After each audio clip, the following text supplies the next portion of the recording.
लालची चींटी ने सीखा एक सबक। एक घने जंगल में एक लालची चींटी अपनी फैमिली के साथ रहती थी। वो चींटी बहुत मेहनती थी और मेहनत के साथ काम करती थी और जंगल में बाकी जानवरों से भी बातचीत किया करती थी। लेकिन उस चींटी के अंदर एक कमी थी। वो बहुत ही लालची थी।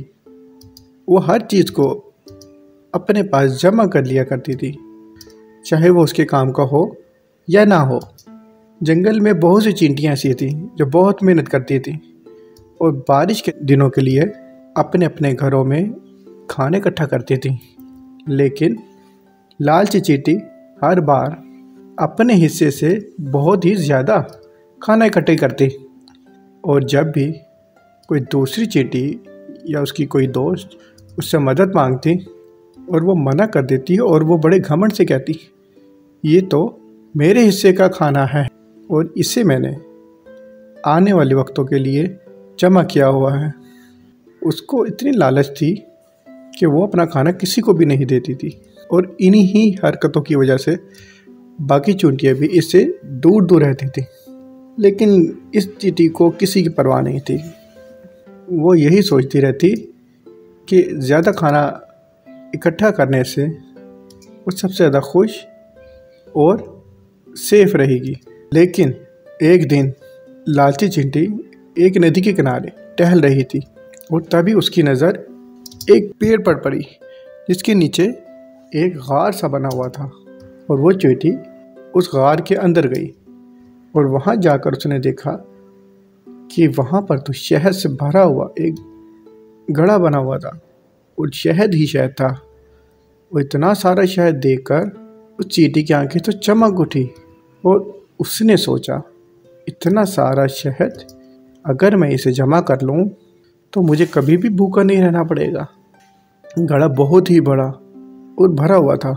चींटी ने उस घड़े को खींचकर अपने घर ले जाने की कोशिश की, लेकिन ज़्यादा वजनी होने के नाते वो ऐसा नहीं कर सकी और इसीलिए वो रोज़ घड़े के पास आती और थोड़ा थोड़ा शहद जंगल के रास्ते होते हुए लेकर जाती और अपने पेट के नीचे वाले घर वाले बर्तन में जमा करती, यानी कि जहाँ वो रहती थी।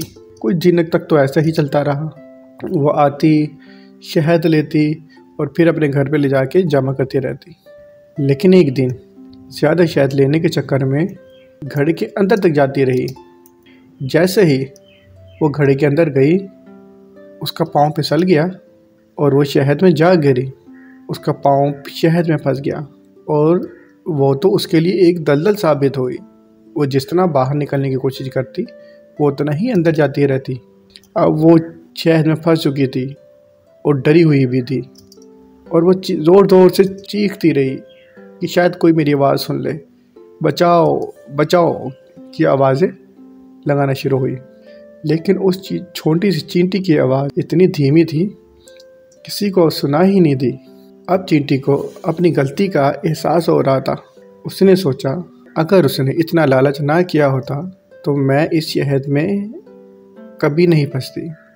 अब इस घड़े से निकला कैसे जाए। बहुत देर बाद वहाँ कुछ चींटियाँ जंगल में जो उसकी दोस्त होती थी, जो उसके साथ काम करती थी, वो वहाँ से गुजरी और उनको कुछ आवाज़ें आना शुरू हुई और उन्होंने करीब जाके देखा कि ये तो वही चींटी है जो बहुत घमंडी और लालची थी। एक चींटी ने कहा, ये तो लालची चींटी है, दूसरों की तो ये मदद भी नहीं करती थी, क्या हमें इसकी मदद करनी चाहिए?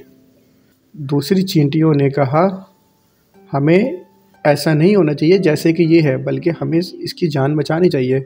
शायद इसी बहाने ये सुधर जाए।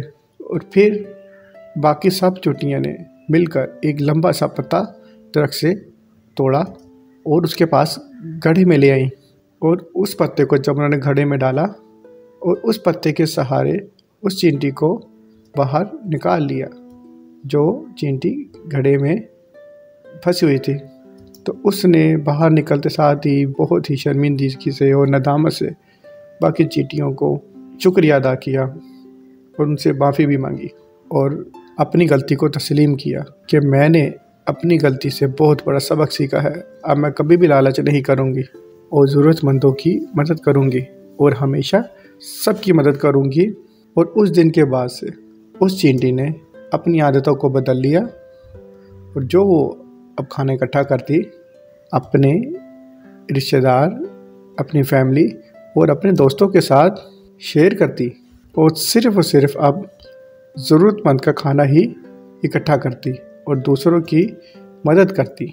इससे हमें यही सबक मिलता है दोस्तों कि हमें दूसरों की भी मदद करनी चाहिए, हमेशा लालची नहीं रहना चाहिए। ये दुनिया आज है, कल ख़त्म हो जाएगी, लेकिन हमें अच्छे से अच्छे काम करने चाहिए ताकि हमें लोग बाद में याद रखें।